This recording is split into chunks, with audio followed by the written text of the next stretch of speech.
Buenos días, doctor Salaverry, doctora María Cristina y compañeros. Somos el grupo número 3, conformado por Arnold Figueroa, Anaí Martínez y quien les habla, Celeste Martínez.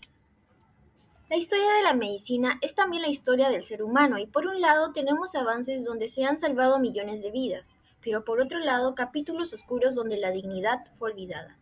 Hoy hablaremos uno de esos capítulos, la experimentación en seres humanos, y analizaremos dos casos que marcaron un antes y un después en la ética médica. En primer lugar, tenemos los experimentos médicos nazis y en el segundo lugar, el estudio de Tuskegee.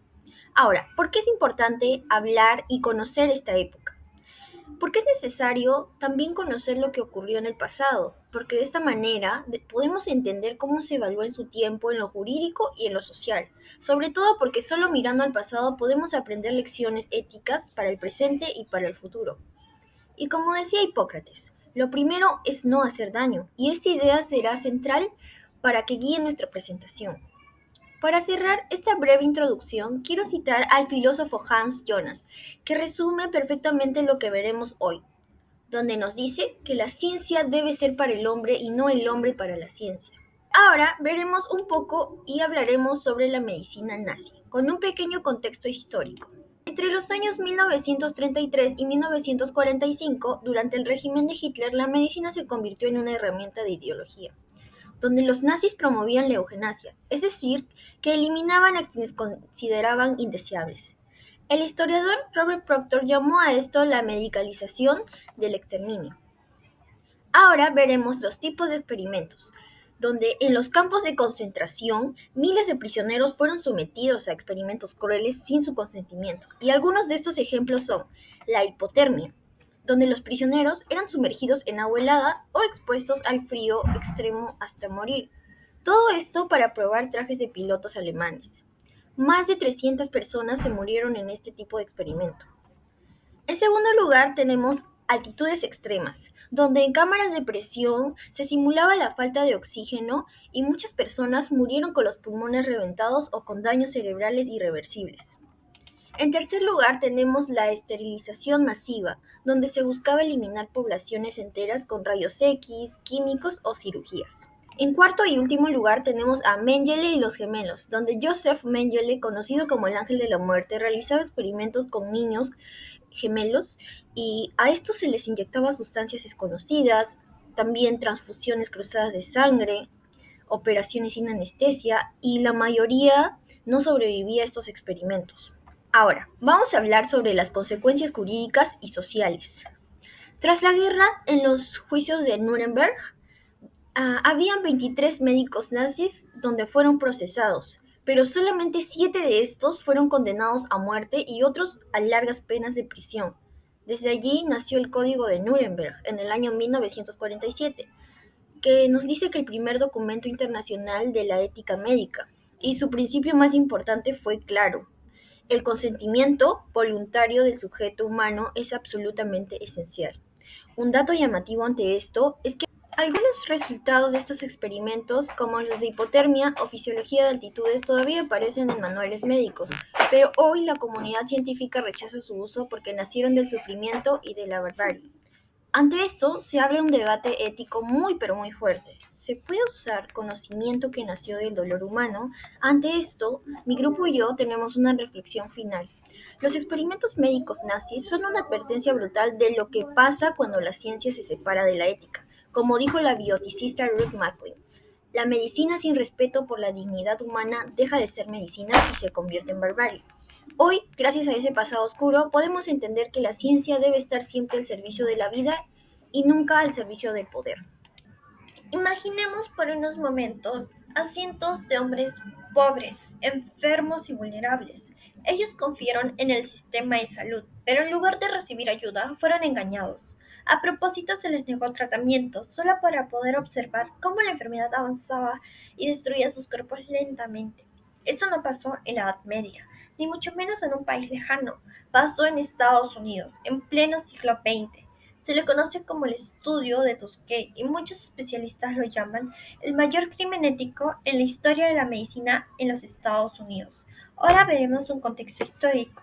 El estudio empezó en 1932, durante la Gran Depresión. En este tiempo, la comunidad afroamericana en el sur de los Estados Unidos, especialmente en Alabama, vivía con pobreza extrema y discriminación y sin acceso a los servicios de la salud. En este contexto, muchos hombres aceptaron participar porque creían que recibirían atención médica gratuita y de calidad, pero en realidad estaban siendo utilizados como conejillos de indias. Ahora veremos qué es la sífilis, ya que está muy relacionada al tema. La sífilis es una enfermedad de transmisión sexual que puede llegar a afectar el corazón o el cerebro y puede causar parálisis o incluso la muerte. Lo más grave es que desde 1947 ya existía una cura barata y efectiva, que era la penicilina. Aún así, los investigadores se negaron a dársela a los participantes. ¿En qué consistió el estudio? El estudio de Tuskegee lo realizó el Servicio de la Salud Pública de los Estados Unidos. Participaron 600 hombres afroamericanos, 399 con sífilis y 201 sin la enfermedad fueron el grupo control. Pero nunca les dijeron la verdad. A los enfermos no se les informó que tenían sífilis y se les mintió diciéndoles que sufrían de mala sangre o bad blood, que era un término vago para encubrir la realidad. Tampoco se les dio tratamiento, aunque ya existía la cura. En otras palabras, no buscaban ayudarlos, sino observar cómo la enfermedad los destruía lentamente. Ahora veremos las violaciones éticas que tuvo este estudio. El estudio se considera tan grave porque se engañó deliberadamente a los participantes. No hubo consentimiento informado. Se les negó el acceso a un tratamiento que podía haberles salvado la vida. Fue, como dijeron algunos bioticistas, una traición moral disfrazada de ciencia. Ahora veremos el escándalo y sus consecuencias. El estudio continuó durante 40 años, hasta que en 1972 un periodista destapó la verdad. El escándalo fue tan grande que el proyecto fue cancelado de inmediato. Años después, en 1997, el presidente Bill Clinton pidió disculpas públicamente a las víctimas y reconoció que el gobierno había traicionado a su propia gente. Ahora veremos el impacto en la ética médica que tuvo el estudio Tuskegee. En el caso del estudio Tuskegee, marcó un antes y un después en la investigación médica. Gracias a este escándalo se fortalecieron normas como el consentimiento informado, las creaciones de los comités de ética y una mayor protección a los grupos vulnerables. También inspiró al informe Belmont de 1979, que estableció los tres principios básicos para toda investigación, que es el respeto por las personas, la beneficencia y la justicia. Algo general de reflexión que nos dejó este estudio es que es un recordatorio de lo que ocurre cuando la ciencia pierde su brújula moral. Nos enseña que sin ética la investigación puede convertirse en un arma de discriminación y sufrimiento. Como dijo la historiadora Susan Reverby, cuando la ciencia pierde su humanidad, deja de ser un instrumento de progreso y se convierte en una herramienta de destrucción. Ahora veremos las comparaciones. Ahora les voy a hablar sobre una breve comparación entre el estudio de Tuskegee y la medicina nazi. Al comparar el estudio de Tuskegee y los experimentos médicos nazis, vemos dos de los peores ejemplos de cómo la ciencia puede perder la ética. En ambos casos fueron violaciones graves a los derechos humanos, aunque con diferencias claras en su forma y su contexto. El estudio de Tuskegee ocurrió en los Estados Unidos entre 1939 y 1972. Allí, 600 hombres afroamericanos pobres se les negó tratamiento para la sífilis. Incluso cuando ya existía la penicilina, se les negó por completo este tratamiento. Nunca se les informó su verdadero diagnóstico y se les engañó para que siguieran enfermos. Todo en nombre de la investigación. Fue un crimen marcado por racismo y desprecio hacia la vida de los más vulnerables. En contraste, la medicina nazi se desarrolló entre 1933 y 1945 en campos de concentración. Allí los médicos realizaban experimentos brutales, como inyecciones, esterilizaciones, congelamientos, mutilaciones, pruebas con gas, entre otros más. Todo esto sin anestesia. Las víctimas eran judíos, gitanos, personas con discapacidad, prisioneros de guerra. Y bueno, ahí no se buscaba curar, sino torturar y exterminar dentro de una ideología de pureza racial. Ahora hablaré de las similitudes, tanto en la medicina nazi y el estudio de Tuskegee. No existió consentimiento informado. Asimismo, se deshumanizó a las víctimas. En Tuskegee por su raza y su pobreza, y en Alemania nazi por motivos raciales e ideológicos. De igual manera, en ambos casos, el supuesto avance científico estuvo por encima de la vida humana. Ahora veremos las diferencias. En Tuskegee la crueldad fue silenciosa y prolongada. Durante 40 años se negó el tratamiento básico. Por el contrario, en la medicina nazi, la crueldad fue violenta y letal, con experimentos que terminaban en la muerte inmediata. Como resultado, ambos casos generaron consecuencias importantes. La medicina nazi fue juzgada en los juicios de Nuremberg en 1947, lo que dio lugar al Código de Nuremberg, considerado el origen de la bioética moderna.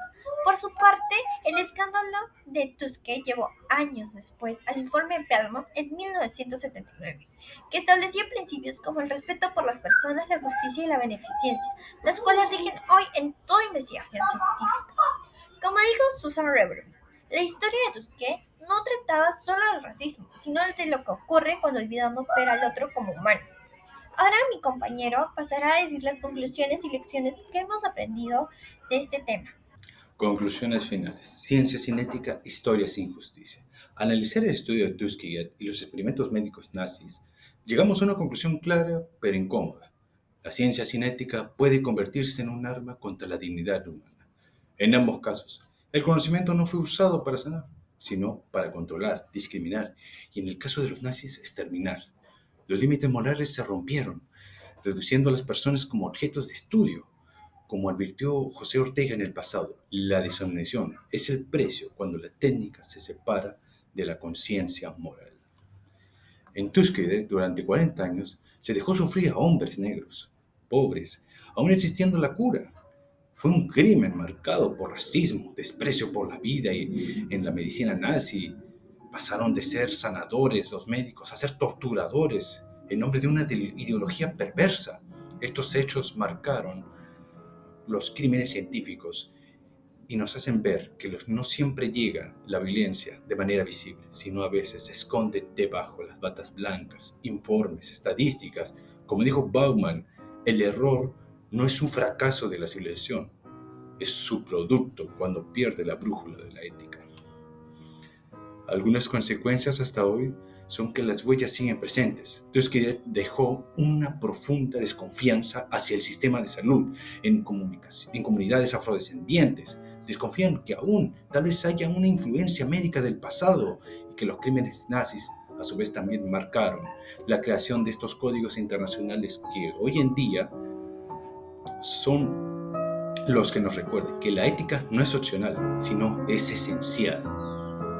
Nuestra responsabilidad no basta con tener códigos escritos, deben ser enseñados, deben ser cumplidos y deben defenderse. El conocimiento sin límites no nos hace mejores, nos hace peligrosos. Como recordó Ruth Fayden, el conocimiento informado no es solo un papel firmado, es respeto, igualdad y humanidad. Hoy nuestra tarea como estudiantes, profesionales y ciudadanos es mantener viva la memoria, no como una simple historia, sino con el compromiso presente de que nunca se vuelva a repetir. Aquí una reflexión final que hemos tenido como grupo ha sido que este trabajo nos ha mostrado que la ciencia puede ser vida o muerte, según los valores de quien la ejerza. También nos hizo ver lo fácil que es normalizar el abuso cuando hay poder, discriminación en un mismo lugar. Como futuros profesionales en la salud, debemos actuar y asumir la responsabilidad y tenemos que tener conciencia y ética por lo que ocurrió en Tuskegee y en los campos de concentración que no pueden repetirse bajo ninguna excusa.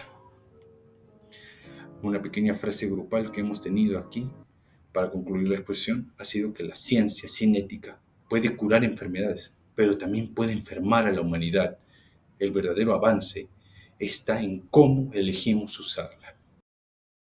La ciencia puede salvar vidas, pero cuando se olvida, la ética puede destruirlas. En Tuskegee, cientos de hombres negros fueron engañados, nunca recibieron tratamiento, aunque ya existiera la cura. En la Alemania nazi, prisioneros fueron usados como cobayas humanas. Decíamos que era investigación, que era necesario para el conocimiento. Mentira, no nos vieron como personas, sino como objetos. En Tuskegee nos dejaron morir y en la medicina nazi nos torturaron en nombre de la ciencia. De todos estos horrores nacieron lecciones, códigos que hoy día nos rigen como profesionales de la salud. El conocimiento informado y la obligación de recordar todos estos errores que cometimos en el pasado.